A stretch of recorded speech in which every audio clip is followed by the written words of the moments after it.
بسم اللہ الرحمن الرحیم۔ عزیز طلباء السلام علیکم ورحمۃ اللہ وبرکاتہ۔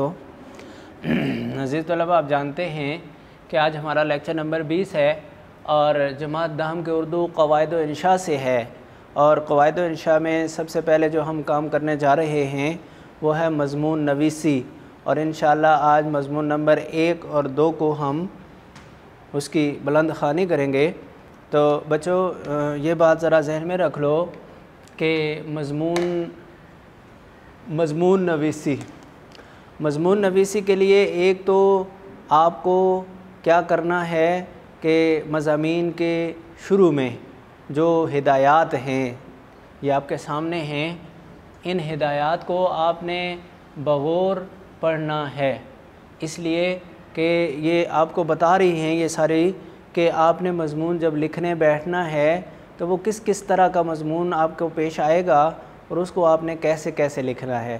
ابھی چونکہ وقت کم ہے اس لیے میں آپ حضرات سے ان کو بلند خوانی کے ساتھ میں آپ کی مدد نہیں کر سکتا، اس لیے آپ نے ان کو اپنے طور پر پڑھ لینا ہے۔ یہ صفحہ نمبر 84 ہے، اور بعض قواعد انشاء پرانی ہیں تو ان میں اور صفحہ بھی ہوگا، تو جہاں مضمون شروع ہو رہے ہیں اس سے پہلے ان کا آپ نے خود مطالعہ کرنا ہے۔ اور اس کے بعد بھئی بچوں، مضامین کے حوالے سے میں نے آپ کو بتانا تھا کہ ہمارے جو قواعد و انشاء میں مضمون ہیں یہ کافی نہیں ہیں، سارے مضمون کافی نہیں ہیں، یہ کوانٹٹی کے اعتبار سے اکثر کم ہیں۔ یہ پیپر میں 15 نمبر کا آپ کا سوال ہوگا، اور 15 نمبر کے سوال کے لیے کوانٹٹی مطلوب ہے 5 پیج۔ آپ کی جو امتحانی جوابی کاپی ہوتی ہے اس کے 5 صفحے آپ نے لکھنے ہوں گے۔ اس کے لیے اب آپ نے پریکٹس کر کے رکھنا ہے کہ کون سا مضمون آپ کا 5 پیج بن جاتا ہے اور کون سا نہیں بنتا، اس کو آپ نے کیسے بنانا ہے۔ ساتھ ساتھ میں انشاءاللہ کوشش کروں گا کہ جب آپ کو بلند خوانی کرواؤں تو ساتھ ساتھ ہر مضمون کے ساتھ کس طرح آپ نے بڑھانا ہے وہ ساتھ ساتھ بتاتا چلوں۔ تو بلند خوانی میں اس لیے کروا رہا ہوں تاکہ آپ درست طریقے سے آپ کو پڑھنا آئے۔ جب آپ درست طریقے سے پڑھیں گے تو پھر آپ اس جیسا یا یہی مضمون درست طریقے سے لکھ بھی سکیں گے۔ تو بچوں، سب سے پہلا مضمون ہے ہمارا زمزم۔ تو یہ زمزم آپ جانتے ہیں کہ ایک کنواں ہے جو پہلے چشمہ تھا، اور آج بھی حجاج کرام اور عمرہ والے یہ اس پانی کو لاتے بھی ہیں، وہاں اس سے مستفید بھی ہوتے ہیں۔ اس پانی کے بارے میں احادیث بکثرت موجود ہیں کہ ہر بیماری کا علاج ہے، اور جب اس کو پئیں گے تو اس کا طریقہ یہ ہے کہ کھڑے ہو کر پئیں اور اس کے بعد دعا مانگیں، اور جس نیت سے آپ پئیں گے اللہ تعالیٰ اس نیت کو پورا کرے گا۔ تو یہ سب برکات ہیں اس پانی میں بدولت حضرت اسماعیل علیہ نبینا علیہ الصلوۃ والسلام کی اور حضرت ہاجرہ کی قربانی کے، اور اسی قربانی کے حوالے سے انہوں نے تذکرہ کیا ہوا ہے کہ کس کس طرح سے کیا ہوا تھا۔ تو حضرت ابراہیم علیہ نبینا علیہ الصلوۃ والسلام سے جب بچہ چھوٹا سا بھی تھا، حضرت اسماعیل علیہ السلام جو بعد میں نبی بنے، تو اللہ کا حکم آ گیا، کیونکہ ابراہیم علیہ السلام آپ جانتے ہیں کہ ساری زندگی امتحانات میں گزار گئے، تو ان امتحانات میں سے ایک یہ بھی تھا کہ اپنی بیوی اور بچے کو وادی غیر ذی زرع میں چھوڑ کر آئیں، اور وہ نشاندہی کی گئی جہاں آج اب زمزم ہے، بیت اللہ ہے، وہاں چھوڑ کر آنے کا حکم ہوا۔ تو آپ ان کو لے کر وہاں چلے گئے۔ جب وہاں پہنچے تو اللہ کے حکم سے وہاں چھوڑ دیا، اور بیوی نے یہ کہا کہ کیا یہ آپ اللہ کے حکم سے کر رہے ہیں؟ تو کہا جی ہاں۔ تو پھر کہا کہ اللہ ہمیں ضائع نہیں کرے گا۔ تو بھائی بچوں، اس کے بعد پھر کیا ہوا وہ اس میں ذکر کیا جا رہا ہے کہ آج سے ہزاروں سال پہلے کی بات ہے کہ جہاں آج مکہ مکرمہ ہے، مکہ مکرمہ شہر کا متبرک شہر آباد ہے، برکت والا شہر آباد ہے، وہاں ریت اور سڑی ہوئی پہاڑیوں کے سوا کچھ نہ تھا، دور دور تک کسی جاندار کا گمان تک نہ تھا، کیونکہ جاندار کا گمان جب زندگی کے آثار ملے تو زندگی کے آثار ہی نہیں تھے، اس لیے جاندار کا ہونا یہ ممکن ہی نہ تھا۔ اس زمانے میں حضرت ابراہیم علیہ السلام اپنی بیوی ہاجرہ اور اپنے ننھے چند روزہ بچے کو لے کر یہاں آئے، اور انہیں اللہ تعالیٰ کے حکم کے مطابق یہاں چھوڑ کر چلے گئے۔ تو پھر جاتے ہوئے ان کی وہ گفتگو تھوڑی سی میں نے آپ سے پہلے عرض کر دی۔ ماں اپنے ننھے شیرخوار کو، شیرخوار دودھ پینے والا بچے کو کہتے ہیں شیر خوار۔ شیر خوار کو لیے ایک پہاڑی کی اوٹ میں بیٹھ گئی، پہاڑی کی اوٹ میں پہاڑی کا سہارا لے کر سورج بلند ہوتا گیا، دھوپ کی تیزی بڑھتی گئی، زمین تپی گرم ہو گئی، ہوا جلی کا کیا مطلب، یعنی ہوا بھی خوب گرم ہو گئی، گرم لو کے ببوکے آنے لگے، ببوکے جھونکے، پانی کی چھاگل خشک ہونے لگی۔ چھاگل میں بچوں وہ ایک بوتل نما برتن ہوتا ہے جس میں پانی رکھا جاتا ہے اور اس کے اوپر کور بھی چڑھا ہوتا ہے تاکہ اس پہ گرمی کا اثر ذرا کم ہو اور پانی دیر تک ٹھنڈا رہے، لیکن کب تک وہ چلتی، وہ بھی خشک ہونے لگی، ذرا سی دیر میں سوکھ گئی۔ ماں بچے کے ہونٹ سوکھے، پھر زبان خشک ہوئی، ماں گھبرائی، ننھا سسکنے لگا، سسکیاں اور آہیں لینے لگا، ماں کے ہوش اڑ گئے، ماں انتہائی پریشان ہو گئی کہ اب بچے کا کیا بنے گا، اپنی پیاس بھول گئی، بچے کی حالت دیکھ کر تڑپی، ادھر ادھر دیکھا، ریت کے ذروں کے سوا کچھ نظر نہ آیا، اوپر دیکھا آسمان کو دور پایا، نیچے دیکھا زمین کو تنور پایا، یعنی زمین تنور کی طرح گرم تھی، جس طرح تنور سے سوائے گرمی کے اور کچھ نہیں حاصل ہوتا، اسی طرح زمین سے بھی سوائے گرمی کے اور کچھ حاصل نہیں ہو پا رہا تھا۔ پانی ایک گھونٹ، ایک قطرہ، میرے لیے نہیں، میرے بچے کے لیے۔ یہ وہ الفاظ ہیں جو حضرت حاجرہ کی زبان پر آئے، اور ایسے میں کہ جب بالکل سارے اسباب منقطع تھے، صرف اللہ کی ذات ہی تھی اور اسی پر بھروسہ تھا، اس کے سوا اور کچھ نہیں تھا۔ شیرخوار اسماعیل کے لیے ابراہیم کے خدا اس جنگل میں، اس بیابان میں، اس ریگستان میں آگ کو گلستان بنانے والے، اس آگ کے دریا میں پانی کا چشمہ بہا، میرے ننھے کو ایک قطرہ پانی عطا فرما۔ آگ کو گلزار بنانے والے، یہ واقعہ پہلے ہو چکا تھا حضرت ابراہیم علیہ السلام کا، کہ ان کو جب آگ میں پھینکا گیا تھا اور اس آگ کو اللہ نے گلزار بنا دیا تھا، اور وہیں معراج ہوئی تھی ابراہیم علیہ السلام کی۔ ہمارے نبی صلی اللہ علیہ وسلم کی معراج عرش پہ ہوئی، اور حضرت ابراہیم علیہ السلام کی معراج اس آگ میں ہوئی، یونس علیہ السلام کی معراج مچھلی کے پیٹ میں ہوئی۔ تو اس طرح سے یہ واقعہ ہو چکا تھا، اس لیے حضرت حاجرہ کیا کہتی ہیں کہ آگ کو گلستان بنانے والے اللہ، اس آگ کے دریا میں پانی کا چشمہ بہا، میرے ننھے کو ایک پانی کا قطرہ عطا فرما۔ اللہ میاں مجھے اپنی جان کی پرواہ نہیں، اس ننھی جان پر کرم فرما۔ بچہ پیاس سے بے ہوش ہو چکا تھا، کبھی کبھی ٹانگیں ہلا دیتا۔ ماں نے اپنے منہ سے لعاب نکال کر اس بچے کے منہ میں ڈالا۔ منہ کے پانی کو لعاب کہتے ہیں بچوں، جسے تھوک بھی کہتے ہیں۔ تو ماں اپنے منہ سے لعاب نکال کر بچے کے منہ میں ڈالتی رہی، لیکن آخر کب تک؟ مگر دن کی تمازت ختم ہو تو زندگی کی امید پیدا ہو۔ دن کی تمازت، دن کی گرمی، شدید گرمی، ذرا دیر کو بچے کی سانس کی حالت ٹھیک ہوتی، پھر وہی خشکی رگیں تک خشک کر دیتی۔ آخر بچے کی حالت نہایت نازک ہو گئی، ماں دیکھ نہ سکی، مضطربانہ اٹھی، بچے کو زمین پر لٹایا، مروہ پہاڑی پر چڑھی، مضطربانہ اٹھی، بے چین ہو کر مضطربانہ اٹھی، اور بچے کو زمین پر لٹایا اور مروہ پہاڑی پر چڑھی، بےتابی سے ادھر ادھر دیکھا، پانی کا نشان تک نہ پایا، پھر صفا کی پہاڑی کی طرف بھاگی۔ صفا اور مروہ دو پہاڑیاں تھیں، اب تو ان کے نشانات ہی رہ گئے ہیں، لیکن اس وقت یہ باقاعدہ پہاڑیاں تھیں۔ کبھی ایک پہاڑی پہ چڑھتی، کبھی دوسری پہ، کہ پانی کو دیکھیں، پھر ادھر بچے کو دیکھتی کہ خدا نہ خواستہ کوئی چیز نقصان نہ دے دے۔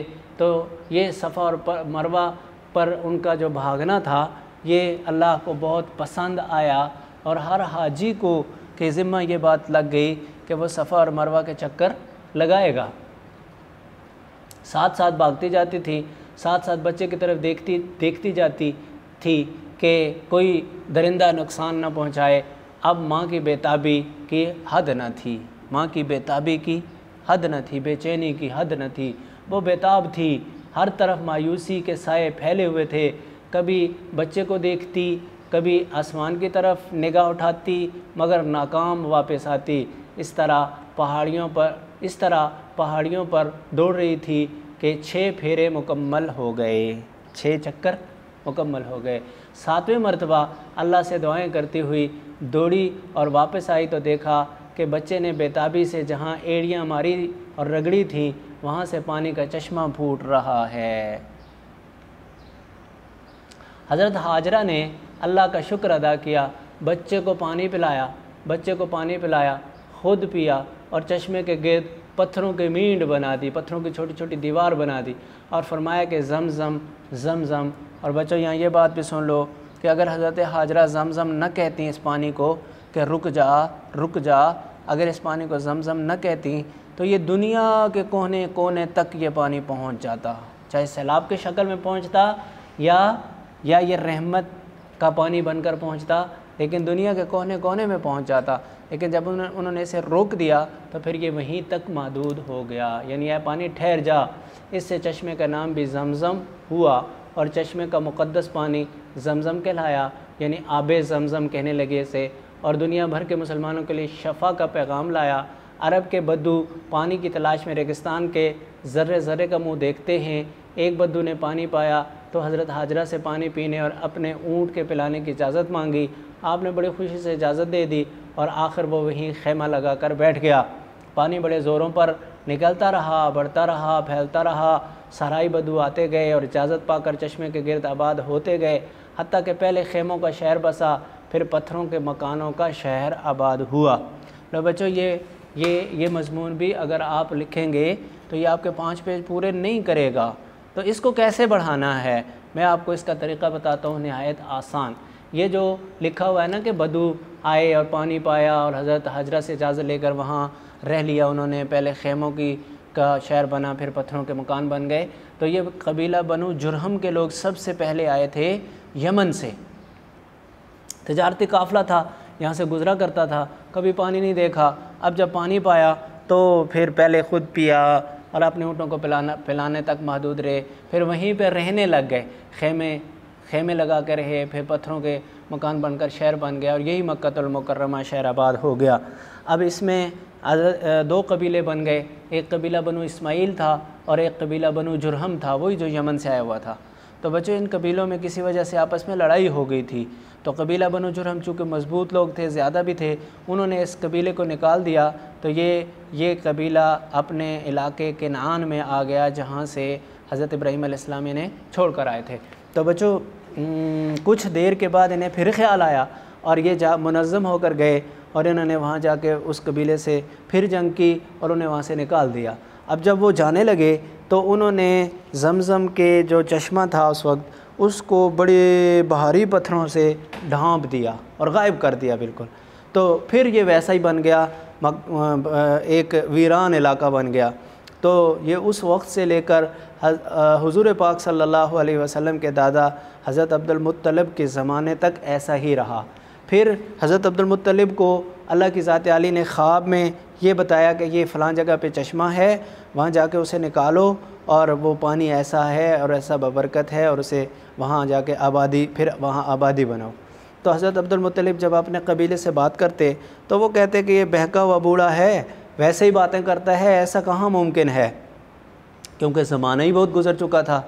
البتہ جب ان کی بات کسی نے نہیں مانی تو وہ اپنے بڑے بیٹے حارث کو ساتھ لے کر تھا ہی اس وقت وہی ایک بیٹا، تو اس کو ساتھ لے کر انہوں نے اس کو آہستہ سے کھودنا شروع کیا۔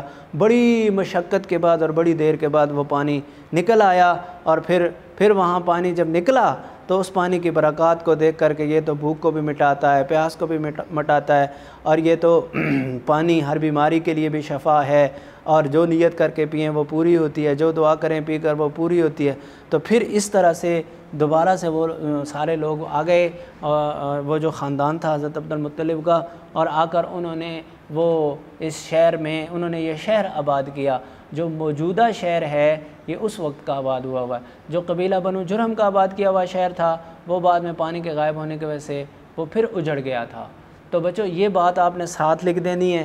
اچھا، اس کو مزید آگے یہ ہوا کہ جب حضرت عبد المطلب یہ کام کر رہے تھے اور بیٹا ایک ہی تھا تو فرمایا کہ یا اللہ مجھے 7 یا 9 کی دعا کی کہ مجھے بیٹے عطا فرما دے۔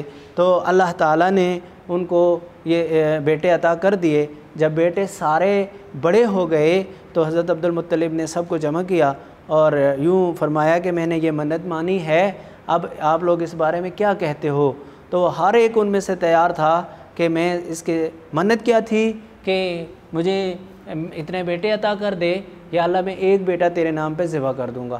تو سب نے ان میں سے ہر ایک تیار تھا کہ میں ذبح ہونے کے لیے میں تیار ہوں، مجھے ذبح کیا جائے۔ چنانچہ فیصلہ یہ ہوا کہ پرچی ڈالی جائے، جس کا نام نکلے گا اسی کو ذبح کر دیا جائے گا۔ اب جب پرچی ڈالی گئی تو سب سے چھوٹے بیٹے حضرت عبداللہ جو کہ حضور پاک صلی اللہ علیہ وسلم کے والد محترم ہیں، ان کا نام نکل آیا۔ تو بھئی بچوں، اللہ کی ذات عالی نے حضرت عبداللہ کو دو خوبصورتیاں عطا کی تھیں۔ ایک تو ان کا اپنا حسن تھا اور ایک ان کے چہرے میں اللہ کی ذات عالی نے پیشانی میں نور نبوت رکھا ہوا تھا، اور وہ نور نبوت اس جو ان کی خوبصورتی تھی اس کو مزید چار چاند لگاتا تھا، اس لیے کہ اس کے اندر جو کشش تھی وہ تو کسی خوبصورتی کے اندر ہو ہی نہیں سکتی۔ یہی وجہ ہے بچوں، آپ نے سنا ہوگا کہ ایک یہودی راہبہ حضرت عبداللہ کو اپنی طرف زنا کے لیے مائل کرنے کی اس نے بڑی کوششیں کی کہ کسی طرح سے یہ نور نبوت ہم میں منتقل ہو جائے اور یہ نبی جو آخر الزمان پیدا ہونا ہے وہ ہم میں ہو جائے، لیکن اللہ کی حفاظت اور حضرت عبداللہ کی شرافت کی وجہ سے ایسا نہ ہوا، اور اللہ کی ذات عالی نے انہیں بچا لیا، اور رسول پاک صلی اللہ علیہ وسلم کا نسب نامہ محفوظ رہا، اور جو اللہ کو منظور تھا وہ ہوا کہ حضرت آمنہ جیسی پاکیزہ لڑکی سے پھر آپ کا نکاح ہوا، اور آپ کو اللہ کی ذات عالی نے ان کے شکم میں منتقل کیا، اور پھر انہیں حضور کی والدہ ہونے کی سعادت بخشی۔ تو یہ ایسا تھا۔ تو وہ جو حضرت عبداللہ کا نام نکل آیا تو حضرت عبد المطلب نے یہ فیصلہ کر لیا کہ عبداللہ کو ذبح کر دیا جائے گا۔ اب جب لوگوں کو پتہ چلا، قبیلے والوں کو، تو حضرت عبداللہ پہ وہ سارے کے سارے مٹنے کے لیے تیار ہو گئے، لیکن انہوں نے کہا ہم نے ذبح نہیں ہونے دینا۔ اب حضرت عبد المطلب نے کہا کہ میں اب کیا کروں؟ تو انہوں نے کہا جی جس طرح آپ نے قرعہ ڈال کے بیٹوں میں سے حضرت عبداللہ کو منتخب کیا ہے، اسی طرح قرعہ ڈالیں کہ ہم اس کا فدیہ دیں گے، چاہے جتنے اونٹ بھی نکل آئیں، جتنے اونٹ بھی، اور اگر وہ فدیے کی پرچی نکل آتی ہے تو ہم سارے قبیلے والے جمع ہو کر جتنے اونٹ نکلیں گے وہ دیں گے، اور عبداللہ کو ذبح نہیں ہونے دیں گے۔ چنانچہ 200 اونٹ تک کی پرچی جب نکل آئی تو اس کے بعد پھر لوگوں نے 200 اونٹ جمع کر کے وہ ذبح کیے، اور حضرت عبداللہ کو بچا لیا گیا۔ تو یہ واقعہ آپ ساتھ لکھ دیں گے تو انشاءاللہ آپ کی کوانٹٹی بھی پوری ہو جائے گی، اور انشاءاللہ کوالٹی بھی مزید اس کو چار چاند لگیں گے، یہ نہیں ہے کہ اس میں کمی آئے گی۔ تو بچوں مجھے امید ہے کہ آپ کو یہ واقعہ بھی ذہن نشین ہو گیا ہوگا، کیونکہ یہ اس سے بالکل متعلقہ ہے۔ تو اس طرح سے بچوں آپ نے اس مضمون کو بڑھانا ہے۔ اس کے بعد پھر دیکھیں دوسرا مضمون ہے علامہ محمد اقبال رحمۃ اللہ علیہ۔ تو بچوں یہ علامہ اقبال کا مضمون تو ایسا مضمون ہے کہ اس کے لیے مجھے نہیں بتانے کی ضرورت پڑے گی کہ آپ کو کیا کیا اضافہ کرنا ہے، یہ تو آپ جغرافیہ اور مطالعہ پاکستان اور تاریخیں اور اردو کے کئی اسباق اور انگریزی کے کئی مضامین اور اسباق وہ آپ پڑھ چکے ہیں، جس میں علامہ اقبال کا مختلف حوالوں سے تذکرہ ہے۔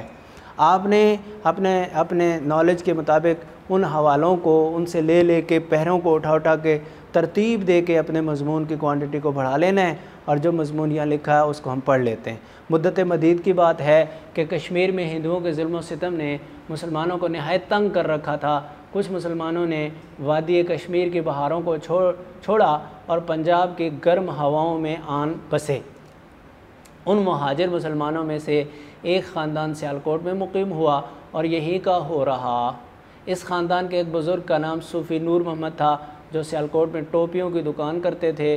وہ نیک طینیت اور خدا پرست انسان تھے۔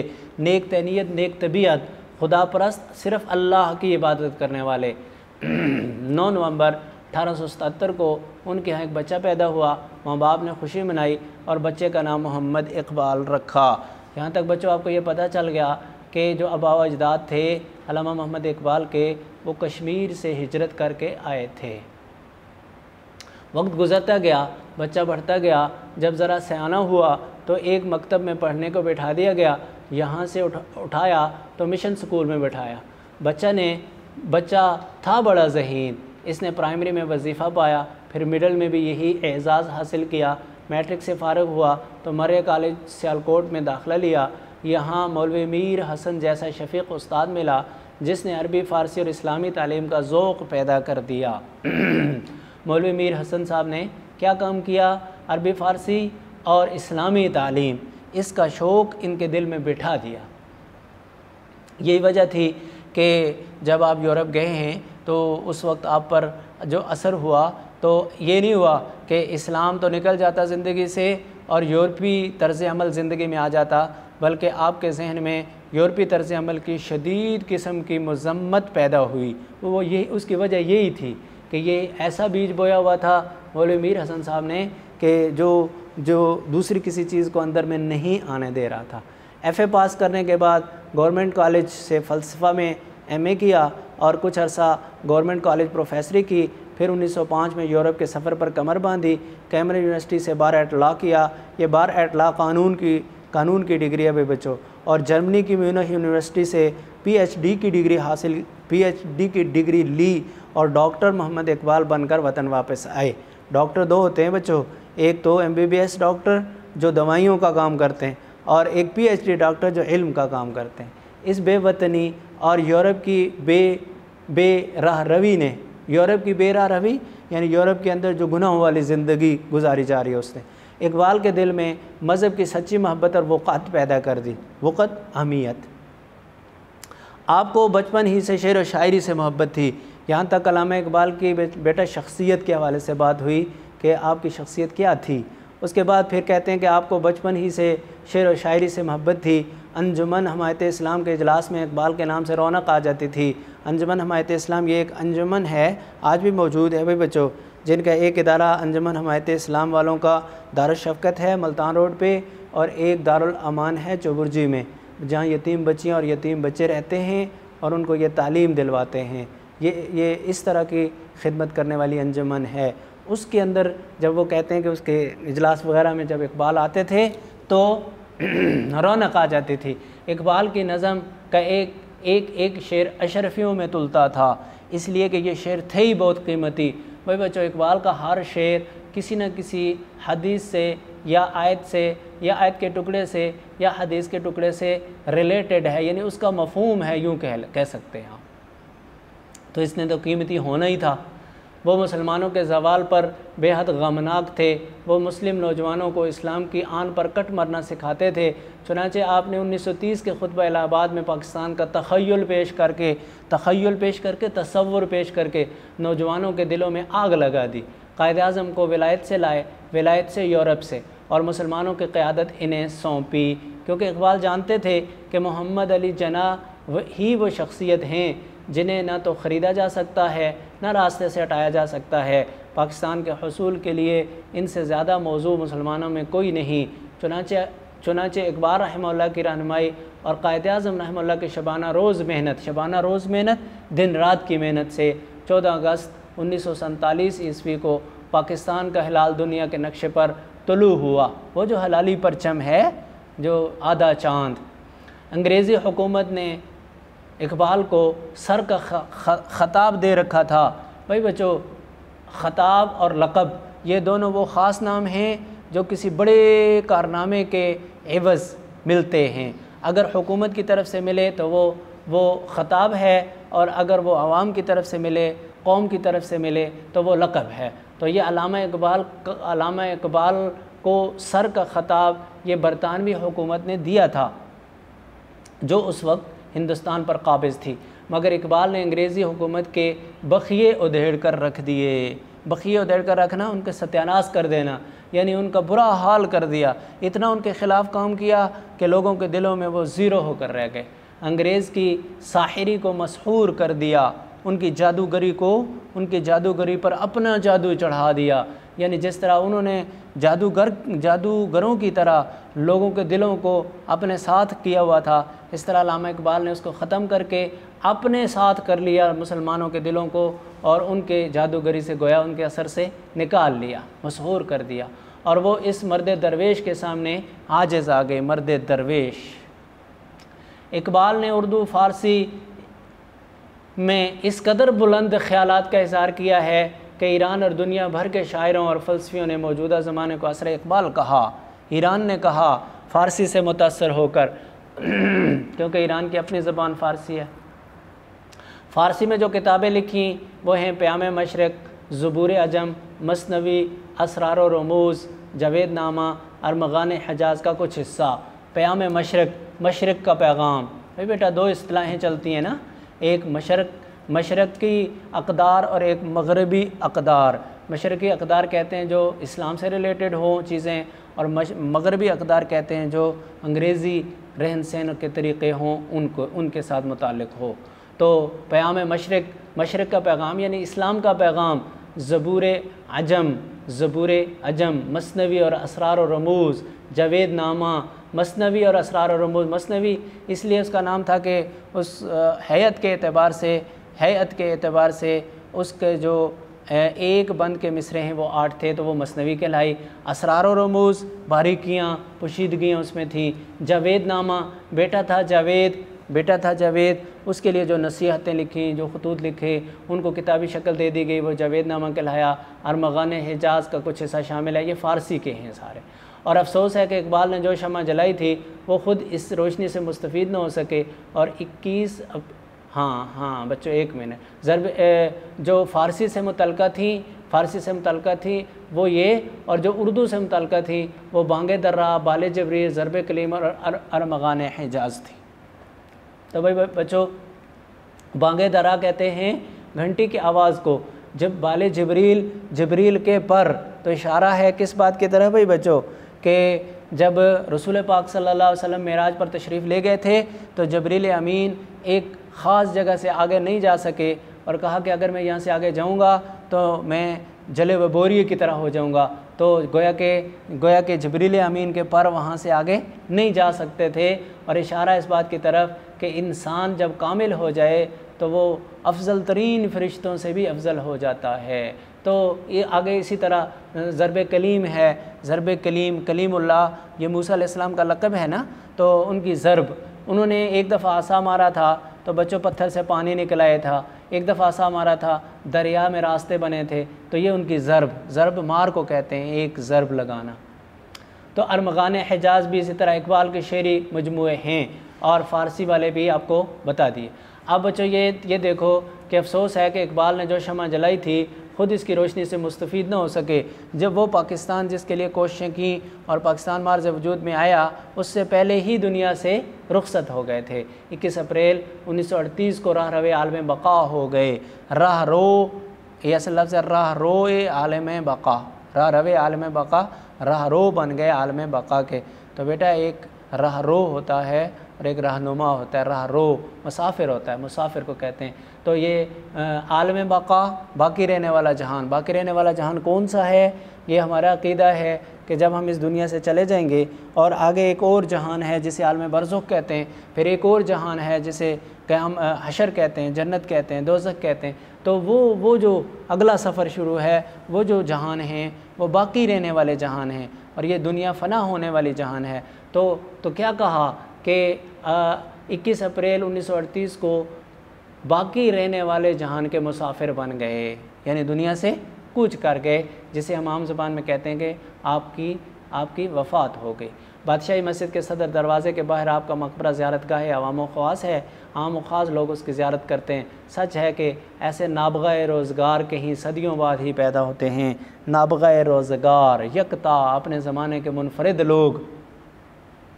بچوں اسی کو وہ خود شعر میں یہ کہہ گئے کہ ہزاروں سال نرگس اپنی بے نوری پہ روتی ہے، بڑی مشکل سے ہوتا ہے چمن میں دیدہ ور پیدا۔